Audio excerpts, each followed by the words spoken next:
Hello everyone.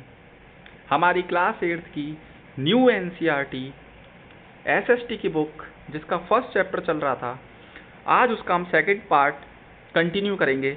तो जो second part है वो हमें द नेचुरल रिसोर्स कर्स यानी कि प्राकृतिक संसाधन अभिशाप, यहाँ से हमें कंटिन्यू करना है।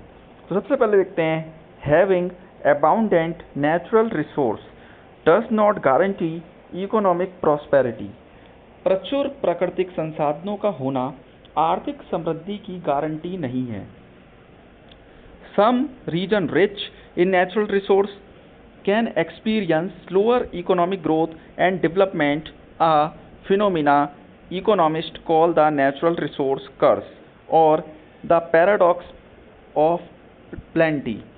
इसका मतलब ये है कि प्राकृतिक संसाधनों से समृद्ध कुछ क्षेत्रों में आर्थिक वृद्धि और विकास धीमा हो सकता है।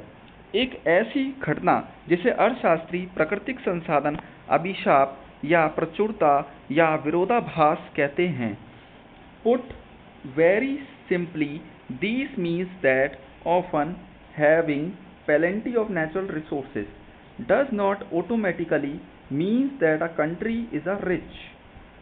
सरल शब्दों में कहें तो इसका अर्थ ये है कि अक्सर प्राकृतिक संसाधनों का प्रचुर होना स्वतः ही ये नहीं दर्शाता कि कोई देश समृद्ध है।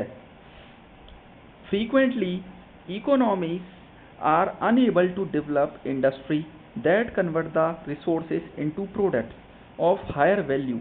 The chapter factors of productions in the latter parts of this book will give you an understanding of this।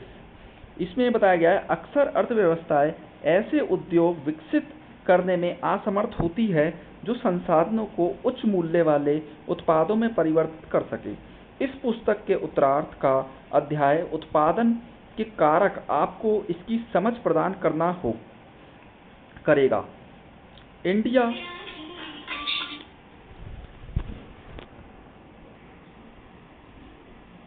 India has generally avoided these curves by investing in the development of such industry to meet our growing need। इसमें बताया गया कि भारत में अपनी बढ़ती ज़रूरतों को पूरा करने के लिए ऐसे उद्योगों के विकास में निवेश करके आमतौर पर अभिशाप से बचाव किया है। इसके बाद हम देखते हैं लेट्स एक्सप्लोर में हम देखा what do you think are the different inputs required to enable the use of the natural resource available in different geographical area. आपके विचार से विभिन्न भौगोलिक क्षेत्रों में उपलब्ध प्राकृतिक संसाधनों के उपयोग को सक्षम बनाने के लिए किन विभिन्न इनपुटों की आवश्यकता होती है। However, the challenges of balancing resources extraction with sustainability remains। Understanding and managing natural resources is a valuable starting point, but human knowledge, good governance, strategic planning determine whether they become lasting benefit or temporary windfall। इसमें हमें बताया गया है, हालांकि संसाधन निष्कर्षण और स्थायित्व के बीच संतुलन बनाने की चुनौती अभी भी बनी हुई है। प्राकृतिक संसाधनों को समझना और उनका प्रबंधन एक मूल्यवान प्रारंभिक बिंदु है, लेकिन मानवीय ज्ञान, सुशासन और रणनीतिक योजना ये निर्धारित करती है कि वह स्थायी लाभ बनेंगे या अस्थायी अप्रत्याशित लाभ। इसके बाद हम आगे देखते हैं, आगे हमें दे रखा है इसमें responsible and wise use of natural resource stewardship. इसका मतलब ये बताया गया इसमें कि प्राकृतिक संसाधनों का जिम्मेदार और बुद्धिमानी पूर्ण उपयोग प्रबंधन, यानी कि हम इसका बुद्धि लगा करके कैसे उपयोग कर सकते हैं।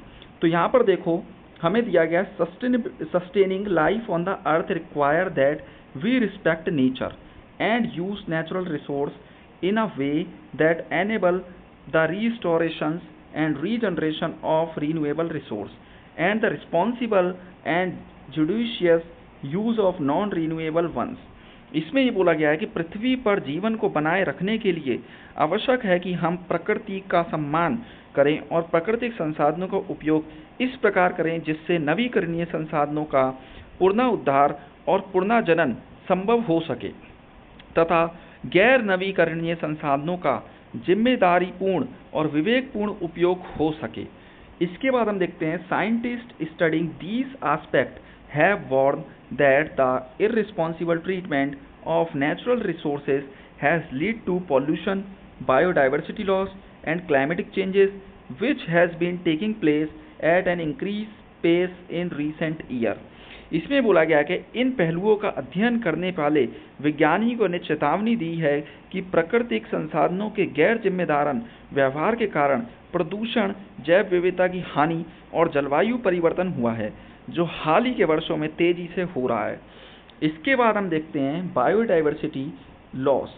तो the decline in the variety of life on the अर्थ। इसमें बोला गया है जैव विविधता हानि, पृथ्वी पर जीवन की विविधता में गिरावट। ठीक है, इसके बाद हम देखते हैं restorations and regeneration of renewable resource. नवीकरणीय संसाधनों की बहाली और पुनः जनन, मतलब दोबारा से किस तरीके से ये पैदा हो सकते हैं, रिन्यूएबल कैसे हो सकते हैं। Here are two examples of how we are pushing the use of natural resource beyond their capacity to regenerate. दो उदाहरण दिए गए हैं कि किस प्रकार प्राकृतिक संसाधनों का उपयोग करके उनका पुनर्जनन की क्षमता से अधिक बढ़ा रहे हैं। Many farmers in our country extract groundwater for irrigation purpose. यहाँ पर ये बोला गया है कि हमारे देश में कई किसान सिंचाई के लिए भूजल का दोहन करते हैं। In most states, the extraction rate is greater than the rate at which the water table is replenished. इसमें ये बोला गया है कि अधिकांश राज्यों में दोहन की दर भूजल स्तर के पुनः पूर्ति की दर से अधिक है। आगे लिखा हुआ है over time these deficit build up leading to higher cost of extraction of groundwater and eventually to its unavailability. आगे इसमें बोला गया है समय के साथ ये कमी बढ़ती जाती है जिससे भूजल दोहन की लागत बढ़ती जाती है और अतः इसकी अनुपलब्धता हो जाती है। It has been predicted that many of our growing cities will run out of groundwater soon. आगे इसमें बोला गया ये अनुमान लगाया जाता है कि हमारे कई बढ़ते शहरों में जल्द ही भूजल समाप्त हो जाएगा। Initiative to rise groundwater level have been launched to remedy this. आगे इसमें बोला गया है कि इस समस्या के समाधान के लिए भूजल स्तर बढ़ाने की पहल शुरू की गई है। Traditional practices of water harvesting, rejuvenation of ponds and tanks, cutting down on a wasteful consumption of water, processing and reusing water are some of the strategies attempted. इसके अंदर ये बोला गया है, आगे ये बताया गया है कि जल संचयन, तालाबों और टैंकों का पुनरुद्धार, पानी की बर्बादी को कम करना, पानी का प्रसंस्करण और पुनः उपयोग जैसी पारस्परिक पद्धतियाँ कुछ ऐसी रणनीतियाँ हैं जिनका प्रयास किया जा रहा है। Similarly, the improper use of chemical fertilizer and pesticides has lead to soil degradation. आगे बताया गया इसी प्रकार रासायनिक उर्वरकों और कीटनाशकों के अनुचित उपयोग से मृदा क्षरण हुआ है। Traditional farming practices consider soil to be a part of Mother Earth. इसमें बताया गया प्रारंभिक कृषि पद्धतियों में मिट्टी को धरती माता का अंग माना जाता है।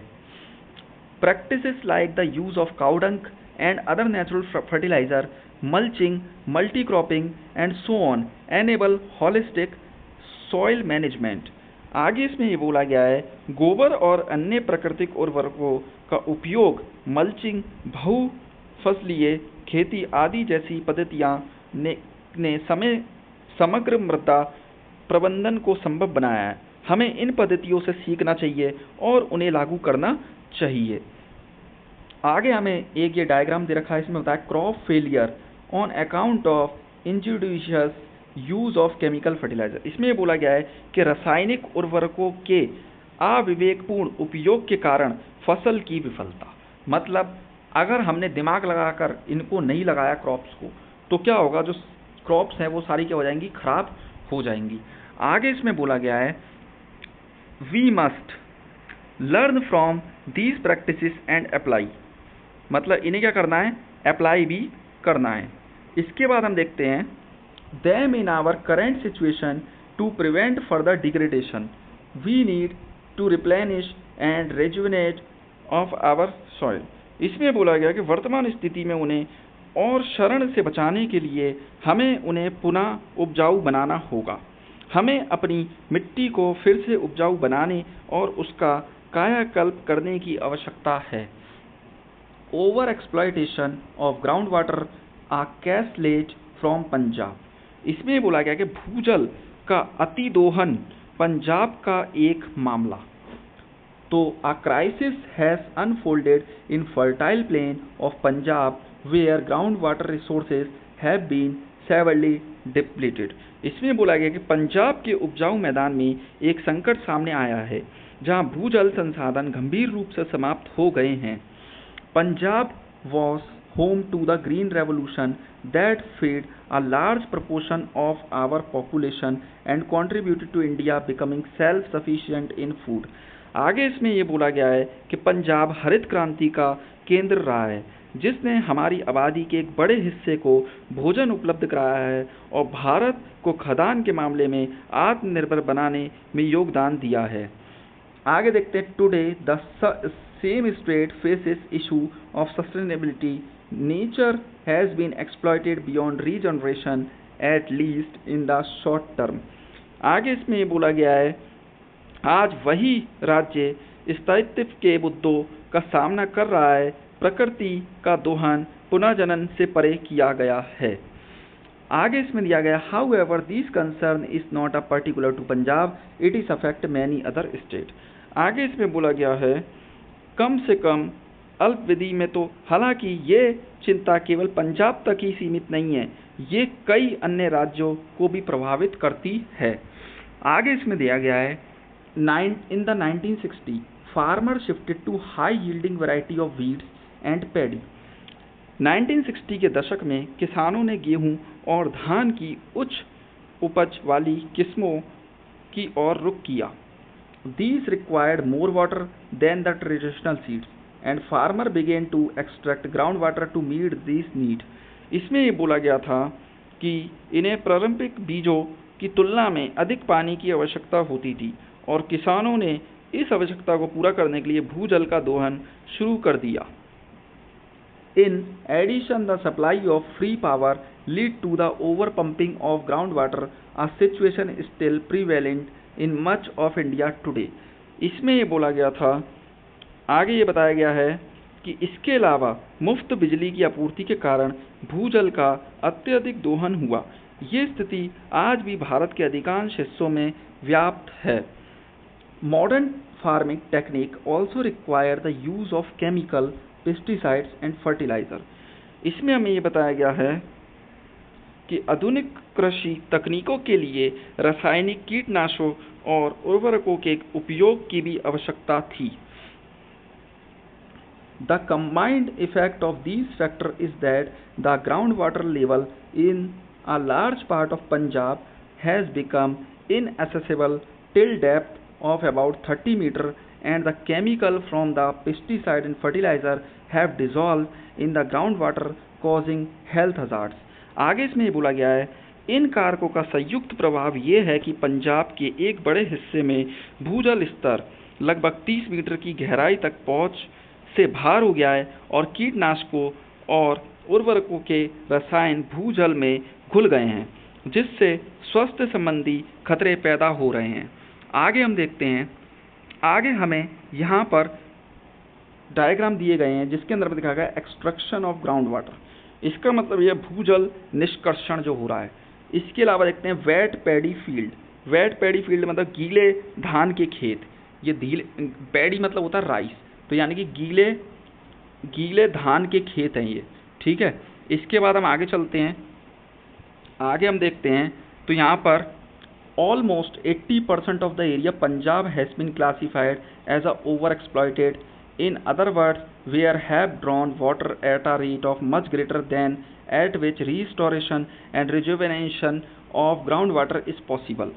इसमें बोला गया कि पंजाब के लगभग 80% क्षेत्र को अतिदोहित के रूप में वर्गीकृत किया गया है। दूसरे शब्दों में हमने भूजल की बहाली और पुनरुद्धार की तुलना में कहीं अधिक दर से पानी निकाला है। We can see that food security was ensured for short term, but the long term consequence will take time and effort to heal. इसमें बोला गया हम देख सकते हैं कि अल्पविधि के लिए खास सुरक्षा सुनिश्चित की गई है, लेकिन दीर्घकालिक परिणामों को ठीक करने में समय और प्रयास लगेगा।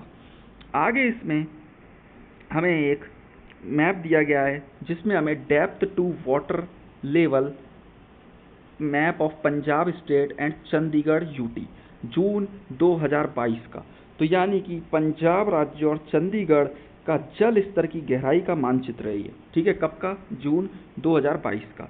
इसमें हमें कई प्लेसेस दिखाई गई हैं, जैसे पठानकोट हो गया, गुरदासपुर हो गया, ये पंजाब के अंदर है, ठीक है। अमृतसर हो गया, इसके अलावा होशियारपुर, कपूरथला, तरन तारन, जलंधर, SBS नगर, रूपनगर, ठीक है।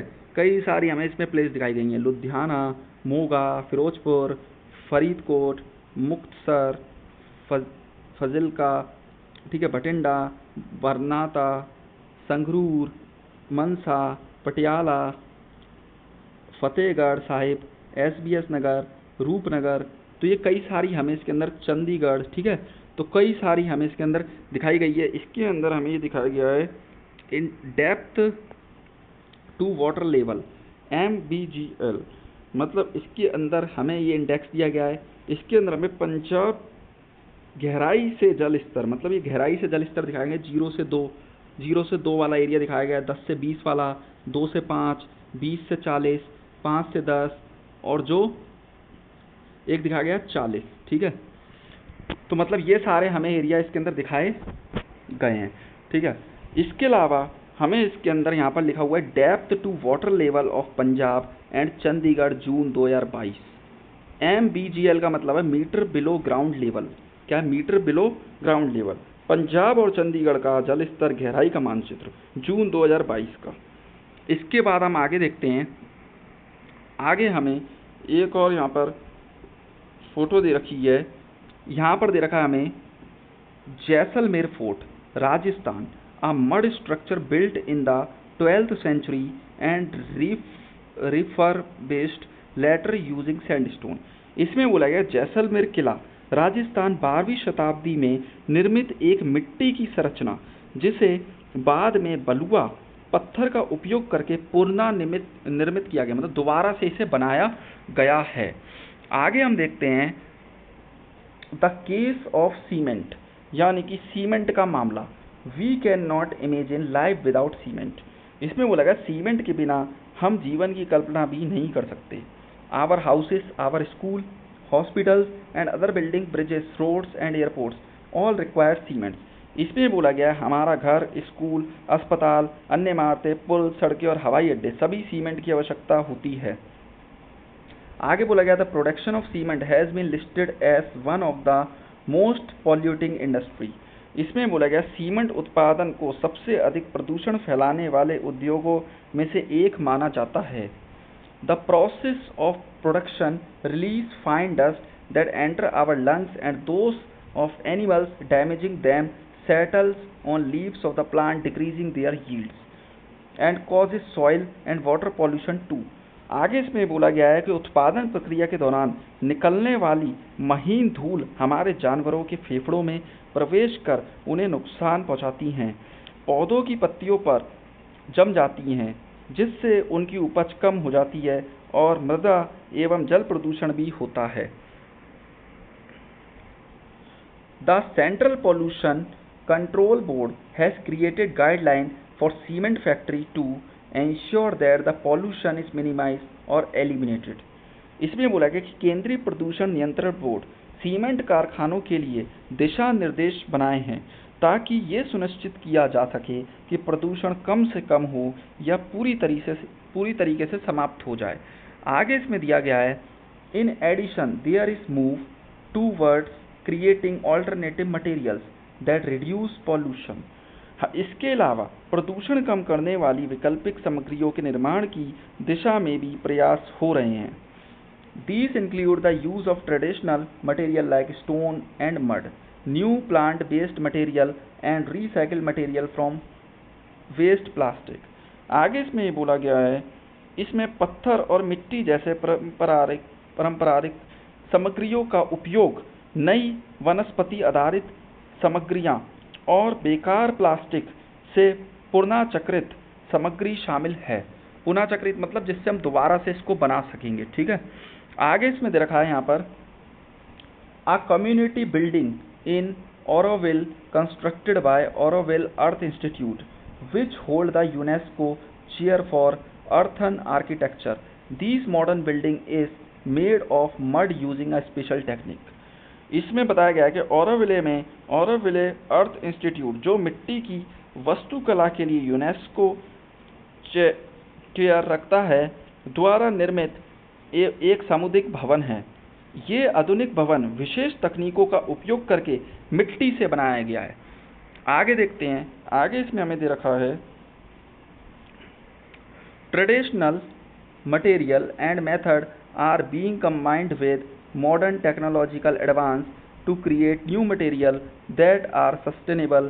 The process of production is less polluting, providing local employment and is designed keeping in the mind the climate of the place।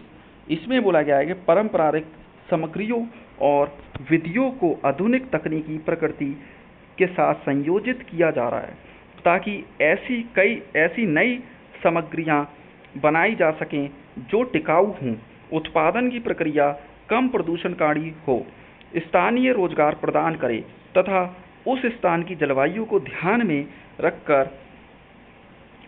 रखकर डिजाइन की गई हो। इसके बाद हम आगे देखते हैं,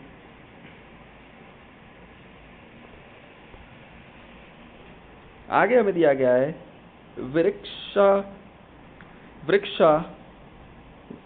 वृक्षा Ayurveda is an ancient Indian botanical science that focuses on the study and care of plants and tree। इसमें बोला गया है, वृक्ष आयुर्वेद एक प्राचीन भारतीय वनस्पति विज्ञान है जो पौधों और वृक्षों के अध्ययन और देखभाल पर केंद्रित है। आगे लिखा है, the term come from the Sanskrit with vriksha meaning tree and ayurveda meaning the science of life or earth। इसमें बताया गया है ये शब्द संस्कृत से आया है जिसमें वृक्ष का अर्थ है पेड़ और आयुर्वेद का अर्थ है जीवन या स्वास्थ्य का विज्ञान। These traditional knowledge system dates back several millennia and was formalized in texts such as Surapala Vriksha Ayurveda around the 10th century CE। इसमें बोला गया है ये पारंपरिक ज्ञान प्रणाली कई शताब्दी पुरानी है और लगभग 10वीं शताब्दी ईस्वी में सुरपाल के वृक्ष आयुर्वेद जैसे ग्रंथों में औपचारिक रूप से प्रस्तुत की गई थी। आगे पढ़ते हैं, इसको आगे देखते हैं। It has elaborated recommendation on the specific plant to the grown on different soil types and provide intricate method for seed collection, preservation, pre-planting treatments, irrigation techniques are elaborately described with recommendation varying according to plant species growth stage, seasonal conditions। आगे इसमें बोला गया है कि इसमें विभिन्न प्रकार की मिट्टी में उगाए जाने वाले विशिष्ट पौधों के बारे में विस्तृत सुझाव दिए गए हैं और बीज संग्रह और संरक्षण और रोपण पूर्व उपचार की जटिल विधियां प्रदान की गई हैं। इसके बाद हम आगे देखते हैं, इसमें लिखा हुआ है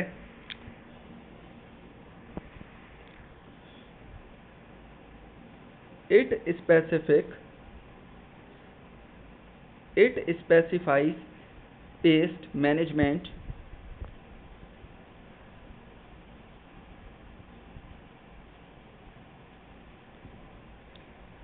strategies through the natural repellents and plants that should be grown together. इसमें ये बोला गया है आगे कि ये प्राकृतिक विकर्षकों और एक साथ उगाए जाने वाले पौधों के माध्यम से कीट प्रबंधन रणनीतियों को निर्देशित करता है। आगे इसमें लिखा हुआ these form of sustainable agriculture promote practices crop rotation and mixed cropping to maintain soil health. Vriksha Ayurveda also offer advice on a proper method of ploughing soil so as retain soil moisture as well as facilitate the growth of living organism in the soil like fungi, bacteria and earthworm। इसमें बताया गया है कि टिकाऊ कृषि का ये रूप मृदा और स्वास्थ्य बनाए रखने के लिए फसल चक्र और मिश्रित फसल जैसी प्रथाओं को बढ़ावा देता है। वृक्ष आयुर्वेदा मिट्टी की नमी बनाए रखने के साथ साथ मिट्टी में कवक, जीवाणु और केंचुओं जैसे जीवों के विकास को सुगम बनाने के लिए मिट्टी की जुताई के उचित तरीकों पर भी सलाह देता है। इसके बाद आगे देखते हैं, आगे लिखा हुआ है A कैसलेट फ्रॉम सिक्किम, यानी सिक्किम से एक कैसलेट। सिक्किम देखो यहाँ पर हमें बताया गया Pema's family from a Sikkim face declining yields and mounting depths from expensive chemical input. इसमें बोला गया कि सिक्किम में पेमा के परिवार के खेत में महंगे रसायनों के इस्तेमाल से पैदावार में गिरावट और बढ़ते कर्ज का सामना करना पड़ रहा था। When the state government announced a policy to promote organic farming throughout the states, Pema's family decided to try।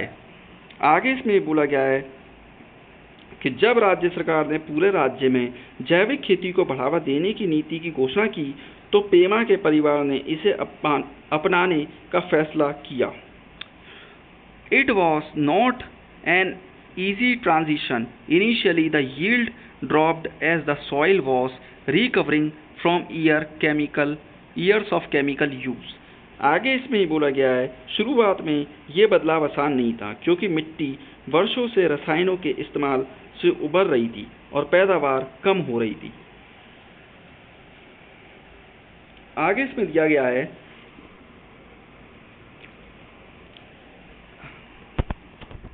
The family switched to compost, prepare natural pest repellents using neem and garlic and started growing multiple crops across the year। आगे इसमें बोला गया है कि परिवार ने compost खाद का इस्तेमाल शुरू किया और नीम और लहसुन से प्राकृतिक कीट निरोधक तैयार किए और साल भर कई फसलें उगाना शुरू कर दिया। आगे लिखा हुआ है इसमें after about 5 years Pema's farm was thriving। आगे इसमें लिखा हुआ है देखो लगभग 5 साल बाद पेमा का खेत फल फूल रहा था। She was able to sell their cardamom, ginger and traditional vegetables at a premium prices। और इसमें लिखा हुआ है कि वह अपनी इलायची, अदरक और पारंपरिक सब्जियां अच्छी कीमतों पर बेच पा रही थी। इसके बाद लिखा हुआ इन 2016 Sikkim become 100% organic state with all it's farmland certified organic. आगे इसमें बताया गया है कि 2016 में सिक्किम 100% जैविक राज्य बन गया और उसकी सारी कृषि भूमि जैविक प्रमाणित हो गई। The effect were transformational, local biodiversity flourished with beneficial insect and bird returning, tourism increased as a visitor came to see organic farming model and farmer income grew by 20% on average। इसमें ये बोला गया है आगे इसके प्रभाव परिवर्तनकारी थे। स्थानीय जैव विविधता, फली फूली, लाभदायक कीड़े और पक्षी वापस लौटे। जैविक खेती के मॉडल को देखने के लिए आने वाले पर्यटकों के कारण पर्यटन में वृद्धि हुई और किसानों की आय औसतन 20% की वृद्धि हुई। Today, Sikkim serve as a global model demonstrating that an entire region can successfully transition to a sustainable agriculture practices while improving both ecological and economic outcomes. आगे इसमें बताया गया कि आज सिक्किम एक वैश्विक मॉडल के रूप में कार्य करता है, जो दर्शाता है कि एक पूरा क्षेत्र पर्यावरणीय और आर्थिक दोनों परिणामों में सुधार करते हुए स्थायी कृषि पद्धतियों को सफलतापूर्वक अपना सकता है। आगे इसमें दिया है responsible and judicious use of resources. तो इसमें दिया गया संसाधनों का जिम्मेदार और विवेकपूर्ण उपयोग। अब इसमें देखते हैं, in case of non renewable we need ensure that we use the resource so that they can last long enough for humanity to find more sustainable alternatives. इसमें बोला गया गैर नवीकरणीय ऊर्जा स्रोतों के मामले में हमें यह सुनिश्चित करना होगा कि हम इन संसाधनों का उपयोग इस तरह से करें कि ये इतने लंबे समय तक चलें कि मानवता अधिक टिकाऊ विकल्प खोज सके। For example, we need to make the switch to renewable resource of energy for many purpose as we can. आगे इसमें बोले उदाहरण के लिए हमें यथासंभव अधिक से अधिक उद्देश्यों के लिए नवीकरणीय ऊर्जा और स्रोतों का उपयोग करना होगा। इसमें एक फोटो दिया गया satellite image of one of the largest solar park in the world located in Rajasthan. It can generate enough electricity to power about 15% of the current need of Rajasthan. इसमें बताया गया है कि राजस्थान में स्थित दुनिया के सबसे बड़े सौर पार्कों में से एक उपग्रह चित्र ये राजस्थान की वर्तमान जरूरतों के लगभग 15% को पूरा करने के लिए पर्याप्त बिजली पैदा कर सकता है।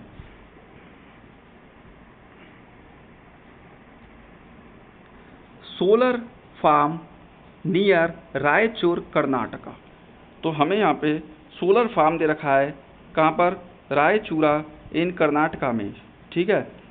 इसके बाद हम देखते हैं आगे द इंटरनेशनल सोलर अलायंस। क्या दे रखा है हमें? द इंटरनेशनल सोलर अलायंस हमें दे रखा है, तो इसके बारे में पढ़ेंगे। तो the international solar alliance India's leadership in the renewable energy. अंतर्राष्ट्रीय सौर गठबंधन नवीकरणीय ऊर्जा, इसके बारे में पढ़ते। India and France launch the international alliance for solar energy IASE in 2015, a coalition of sunshine rich countries committed to harnessing solar power. इसमें बोला गया भारत और फ्रांस ने 2015 में सौर ऊर्जा के अंतर्राष्ट्रीय गठबंधन IASE की शुरुआत की थी और सौर ऊर्जा के दोहन के लिए प्रतिबद्ध सूर्य की रोशनी से समृद्ध देशों का एक गठबंधन है।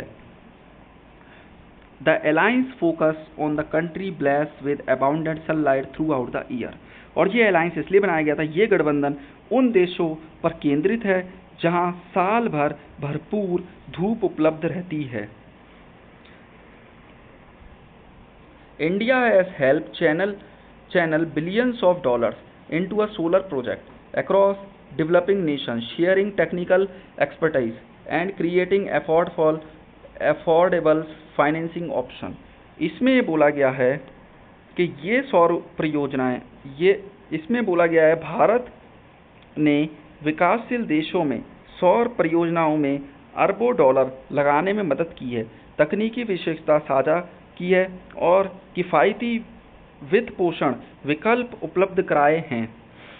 आगे इसमें लिखा हुआ है the Bhadla solar park is a symbol of India solar ambitions demonstrating how a country can transition from traditional energy sources to renewable alternatives. इसमें बोला गया कि भादला सौर पार्क भारत की सौर ऊर्जा संबंधी महत्वाकांक्षाओं का प्रतीक है, जो दर्शाता है कि कैसे एक देश पारंपरिक ऊर्जा स्रोतों में नवीकरणीय विकल्पों की ओर संक्रमण कर सकता है। For Indian, these alliances represent both environmental responsibility and economic opportunity. भारतीयों के लिए ये गठबंधन पर्यावरणीय जिम्मेदारी और आर्थिक अवसर दोनों का प्रतीक है। इसके बाद देखते हैं, even as we deal with these issue, we must be mindful that the distribution and access to a resource including basic one like water and clean air is often unfair to some section of a society. इसमें बोलेगा ये इन मुद्दों से निपटते हुए भी हमें ये ध्यान में रखना होगा कि जल और स्वच्छ वायु जैसे बुनियादी संसाधनों सहित संसाधनों का वितरण और उन तक पहुंच अक्सर समाज के कुछ वर्गों के साथ अन्यायपूर्ण होती है। In cities, many area do not receive adequate and regular supply of drinking water. आगे इसमें लिखा, शहरों में कई इलाकों में पीने के पानी की पर्याप्त और नियमित आपूर्ति नहीं होती है। Air pollution caused by industry and excessive use of fossil fuels affect those who are unable to protect themselves from these hazards. आगे इसमें लिखा हुआ है, उद्योगों और जीवाश्म ईंधनों के अत्यधिक उपयोग से होने वाला वायु प्रदूषण उन लोगों को प्रभावित करता है जो इन खतरों से खुद को बचाने में असमर्थ हैं। We must remember our relationship with nature and act as stewards of natural resource toward restoration, regeneration and sustainability. आगे इसमें बोला गया है, हमें प्रकृति के साथ अपने रिश्तों को याद रखना चाहिए और प्राकृतिक संसाधनों के संरक्षण, पुनर्जनन और स्थायित्व की दिशा में कार्य करना चाहिए।